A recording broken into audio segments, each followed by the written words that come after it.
कहानी के शुरू में हम एक बूढ़े आदमी को देखते हैं जिसको अपने घर के ऊपर वाले कमरे से कुछ आवाजें आती हैं। जब ये देखने जाता है तो वहाँ पर कुछ भी नहीं था, पर हाँ उधर एक खिलौना था जो खुद से घूम रहा था। वो बूढ़ा आदमी जब वहाँ पर गौर से देखता है तो उधर उसे किसी का साया दिखाई देता है, जिसे देखने के लिए वो उस पर चादर डाल देता है, पर उसे कुछ भी नजर नहीं आता। लेकिन कुछ ही देर बाद वो साया उसके सामने आ जाता है, जिसे देखकर बूढ़ा आदमी बहुत ज्यादा डर गया था और वो चादर में छुपा साया उस पर हमला करके उसे मार देता है। फिर हमें कुछ सालों के बाद का सीन दिखाया जाता है। हम एक कपल को देखते हैं। एलिसन अपने बचपन के घर में अपने हस्बैंड के साथ रहने के लिए आई थी। एलिसन अपने डैड की मौत के बाद पहली बार अपने घर में आई थी। उसे अपने पुराने घर में आकर बहुत अच्छा लग रहा था। उसकी पुरानी यादें ताज़ा हो गई थी। उसका हस्बैंड रिचर्ड उससे कहता है कि अगर तुम्हें यहाँ पर रहना अच्छा नहीं लग रहा तो हम शहर में भी शिफ्ट हो सकते हैं, क्योंकि ये घर शहर से बहुत दूर था। एलिसन का एक बेटा भी था। रात को एलिसन को अजीबोगरीब सपने आ रहे थे, जिस वजह से वो स्लीप पैरालिसिस में चली गई थी। मतलब वो नींद में तो नहीं थी, पर वो अपने जिस्म को भी नहीं हिला पा रही थी। असल में ये उसकी बचपन की बीमारी थी। उसका हस्बैंड उसे शांत करता है। बचपन में उसके डैड उसे इस बीमारी से निकाला करते थे। एलिसन को ये बात समझ नहीं आई थी कि ये उसकी कोई बीमारी है या उसके साथ कुछ वाकई अजीब है, क्योंकि जब भी वो ऐसी हालत में होती थी तो एक औरत उसको दूर खड़ी दिखाई देती थी जो सिर्फ उसी को। उसके साथ बिल्कुल ऐसा ही होता था। उसके डैड उसको समझाते थे कि इसमें कुछ हकीकत नहीं है, ये सिर्फ तुम्हारा वहम है और कुछ नहीं। और जब उसके डैड उसको सुलाकर चले जाते थे, इसको दोबारा से वही डरावने सपने आते थे। अब खैर सुबह को रिचर्ड जब ऑफिस जाने के लिए तैयार हो रहा था, तभी एलिसन टीवी में एक पैरानॉर्मल इन्वेस्टिगेटर को देखती है जो बता रहा था कि कैसे उसने एक आत्मा से बात करके इंसान की लाश को ढूंढ लिया है। उसे देखकर एलिसन भी मन ही मन सोचती है कि उसे भी इससे अपने केस के बारे में बात करनी चाहिए। अपने हस्बैंड रिचर्ड के जाने के बाद एलिसन अपने घर की सफाई करने लगी थी। जब वो किताबों को रख रही थी, तभी वो एक तस्वीर को देखती है जिसमें एक ब्राइड, दुल्हन और उसका हस्बैंड थे। एलिसन उन्हें देखकर नहीं पहचान पाती और उस तस्वीर को रखकर दोबारा से साफ सफाई करने लगती है। इसी बीच उसे वॉशरूम से पानी के चलने की आवाज आ रही थी। जब ये जाकर देखती है तो उधर पानी का टैप नलका खुला हुआ था और वॉश बेसिन में पानी भर गया था। ये टैप को बंद करती है और पानी निकालने के लिए हाथ डालती है तो उसे वॉश बेसिन में से किसी के कटे हुए बाल मिलते हैं, जिन्हें देखकर वो काफी हैरान हो गई थी कि वो बाल यहाँ पर कैसे आए। तभी एलिसन को अपने बच्चे के रोने की आवाज आने लगी थी। ये जाकर अपने बच्चे को चुप करवाती है तो तभी उसकी नजर उनके धागे पर पड़ती है जो बॉल की तरह लिपटा हुआ था। उसे देखकर इसे याद आता है कि ऐसा धागा उसने अपनी मॉम के हाथ में भी देखा था, क्योंकि उसकी मॉम टेलर दर्जन थी।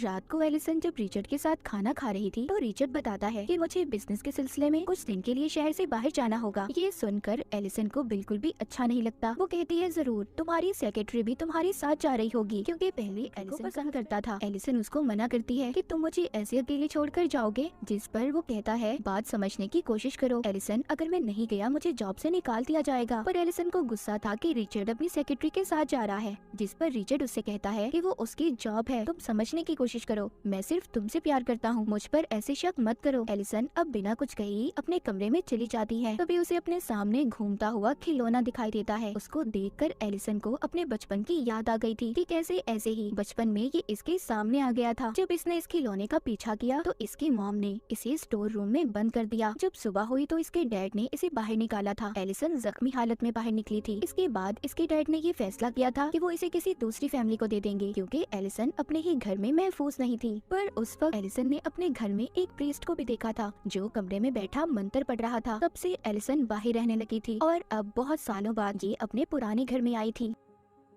सुबह को एलिसन के पास रिचर्ड आता है और अपनी रात के बर्ताव पर माफी मांगता है और एलिसन को समझाता है। कहता है देखो समझो, ये बिजनेस ट्रिप मेरे लिए बहुत जरूरी है। एलिसन भी उसकी बात को मान गई थी और उसे जाने देती है। जिसके बाद हम रिचर्ड को उसके ऑफिस में देखते हैं, जो मीटिंग में अपनी ही सेक्रेटरी को देख रहा था। उधर घर में एलिसन बिल्कुल अकेली थी। वो रात को किताब पढ़ रही थी। अचानक से लाइट बंद हो जाती है। जब ये लाइट को ठीक करने जाती है तो उधर इसे अपने डैड का साया दिखाई देता है, जिसे देखकर एलिसन काफी डर गई थी और जल्दी से लाइट को ठीक करके चला देती है। पर वहाँ पर कोई भी नहीं था। जिसके बाद ये जल्दी से अपने बच्चे के पास जाती है, जिसको ये सही सलामत देखकर सुकून का सांस लेती है। और फिर सोने से जब एलिसन की आंख खुलती है तो वो ये महसूस करती है कि अभी भी वो स्लीप पैरालिसिस में है। उसी वक्त उसे वॉकी टॉकी पर अपने बच्चे के कमरे में से आवाज आती है, जिसमें कोई कह रहा था कि वो उसके बच्चे को अपने साथ ले जाएगी। ये सुनकर एलिसन काफी डर गई थी। जब वो ठीक होती है तो अपने बच्चे के कमरे में जाती है और फिर रिचर्ड को कॉल करके इसके बारे में बताती जाती है। रिचर्ड सुनकर कहता है कि ये तुम्हारा कोई वहम होगा, क्योंकि अक्सर तुम्हें डरावने सपने आते रहते हैं। रिलैक्स रहो और दवाई खाकर सो जाओ। रिचर्ड अभी भी अपनी सेक्रेटरी के साथ था। उधर अब रात को दोबारा से एलिसन को अपने ऊपर वाले कमरे से आवाज आती है और ये वही कमरा था जो हमने कहानी के शुरू में देखा था। मतलब यहाँ पर कुछ ना कुछ तो जरूर था। इसको यहाँ से एक पुरानी टेप भी मिलती है जिसको इसके डैड ने रिकॉर्ड किया था। एलिसन उसको लगाकर देखने लगी थी। ये उस वीडियो में देखती है कि वो अपने मॉम डैड के साथ जंगल में पिकनिक मनाने गई थी, पर साथ ही एक और वो अपनी मॉम की वीडियो देखती है जिसमें उसकी मॉम अजीब सी हरकतें करती हुई दिखाई दे रही थी और उसके डैड ने प्रीस्ट को बुलाया था। ये सब देखकर एलिसन को समझ नहीं आ रहा था कि उसकी मॉम को हुआ क्या था, क्योंकि आज तक उसके डैड ने इस बारे में नहीं बताया था। अब एलिसन किसी तरह उस प्रीस्ट का पता करती है जिसको इसने वीडियो में देखा था और उससे मिलने जाती है। प्रीस्ट उससे पूछता है कि तुम कौन हो। वो बताती है कि आज से कुछ साल पहले मेरे डैड ने तुमसे मदद मांगी थी। मैं उन्हीं की बेटी हूँ। मेरी मॉम को ठीक करने के लिए मुझे जानना है कि आखिर मेरी मॉम को हुआ क्या था, वो क्यों अजीब अजीब हरकतें करती थी। प्रीस्ट कहता है सॉरी, मैं इस बारे में तुम्हारी कोई मदद नहीं कर सकता और ना कुछ बता सकता हूँ। एलिसन कहती है मुझे उस घर में किसी के होने का एहसास होता है, पर प्रीस्ट फिर भी उसकी नहीं सुनता और उसके मुंह पर ही दरवाजा बंद कर देता है। पर फिर उसी दिन प्रीस्ट एलिसन के घर खुद ही आ गया था। एलिसन पूछती है मेरा अब भी यही सवाल है, मेरी मॉम को क्या हुआ था? मॉम पर किसी बुरी आत्मा का असर था। उसने तुम्हारी मॉम को अपने काबू में कर लिया था और तुम्हारे डैड ने तुम्हें दूसरी फैमिली को इसलिए दिया था, वो तुम्हें महफूज रखना चाहते थे। तुम्हारी मॉम के अंदर जो आत्मा थी वो बहुत खतरनाक थी, उस पर कोई भी मंत्र असर नहीं कर रहा था, इसीलिए उनका गला काट कर हमें तुम्हारी मॉम को मारना पड़ा। इसके बाद तुम्हारे डैड को लगा कि वो आत्मा चली गई है, पर वो इसी घर में मौजूद थी। ये सुनकर एलिसन डर जाती है। वो प्रीस्ट को बताती है कि जब मैं स्लीप पैरालिसिस में होती हूँ तो मुझे कोई नजर आता है। वो प्रीस्ट कहता है ये तुम्हारा कोई वहम नहीं है, बल्कि ये हकीकत है, क्योंकि वही आत्मा अभी भी यहाँ पर मौजूद है जो इस घर से जाना नहीं चाहती। एलिसन पूछती है आखिर उस आत्मा को हमसे चाहिए क्या? प्रीस्ट बताता है कि तुम्हारे नाना की शादी के फौरन बाद ही उनकी वाइफ गायब हो गई थी। फिर उन्होंने दूसरी शादी कर ली जिससे उनके पास 2 बच्चे थे, पर उनमें से सिर्फ तुम्हारी मॉम ही बची थी। जो दूसरी उनकी बहन थी यानी कि तुम्हारी आंटी, उनको वो आत्मा अपने साथ ले गई और वो आत्मा कोई और नहीं बल्कि तुम्हारी पहली नानी है जो अपने बच्चे को लेने आती है। प्रीस्ट किस बच्चे की बात कर रहा था ये हमें कहानी में आगे जाकर पता चलेगा।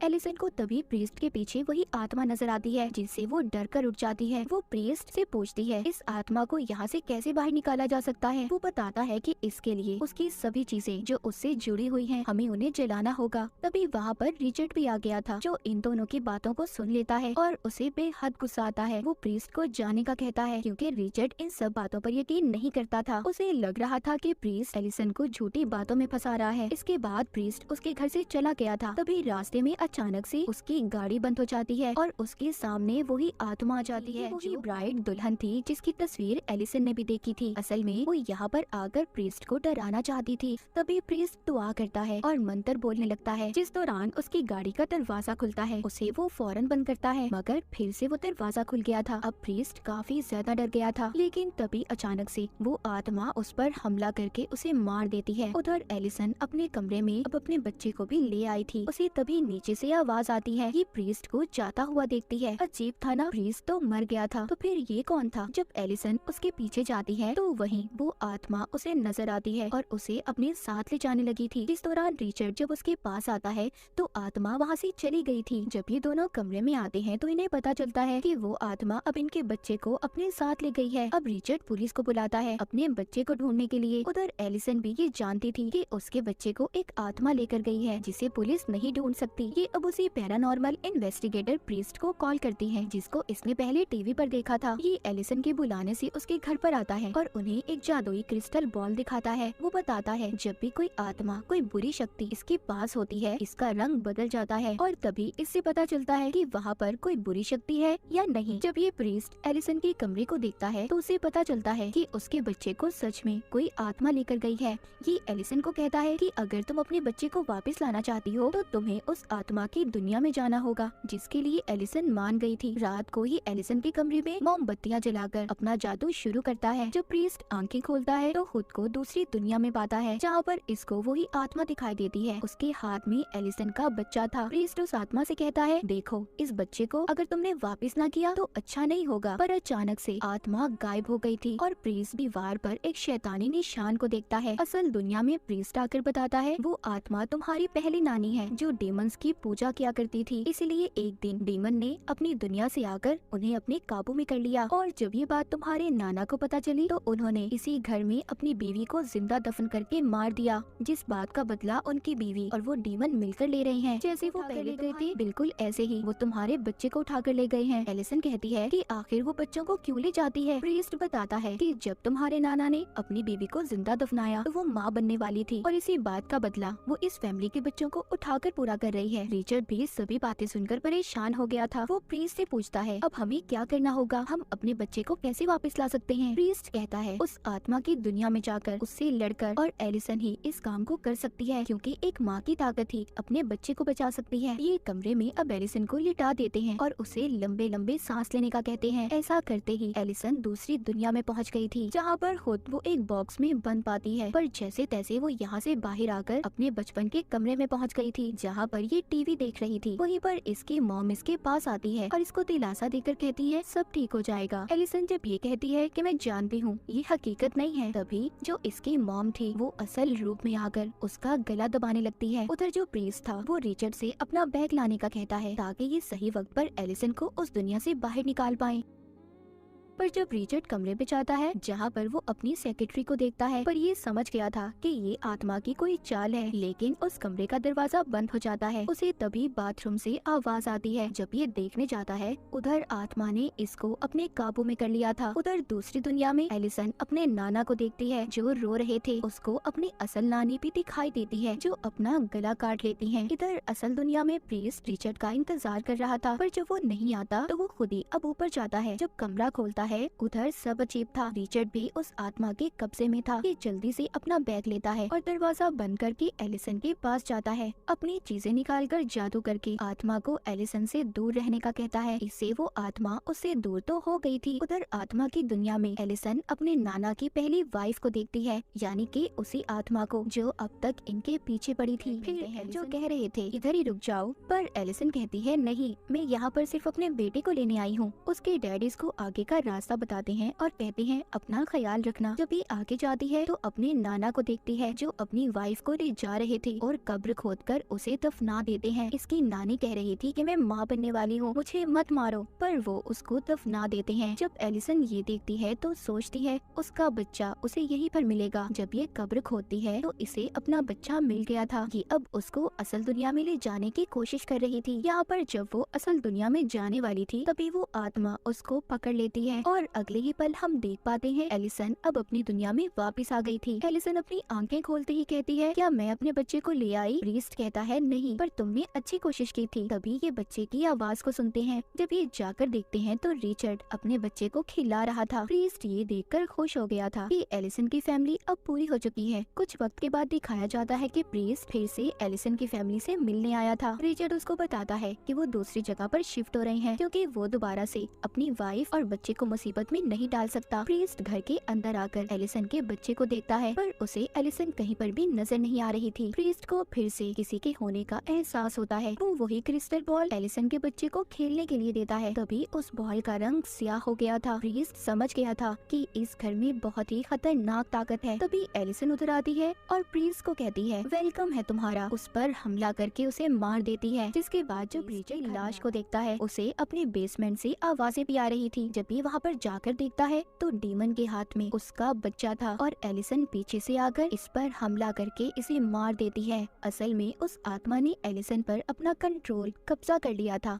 और कोई भी इस घर से ना जा पाए, इसीलिए एलिसन के अंदर आकर सबको मार रही थी। अब आगे एलिसन और उसके बच्चे के साथ ये डेड ब्राइड क्या करेगी, और इसी सस्पेंस के साथ ये कहानी यहीं पर खत्म हो जाती है।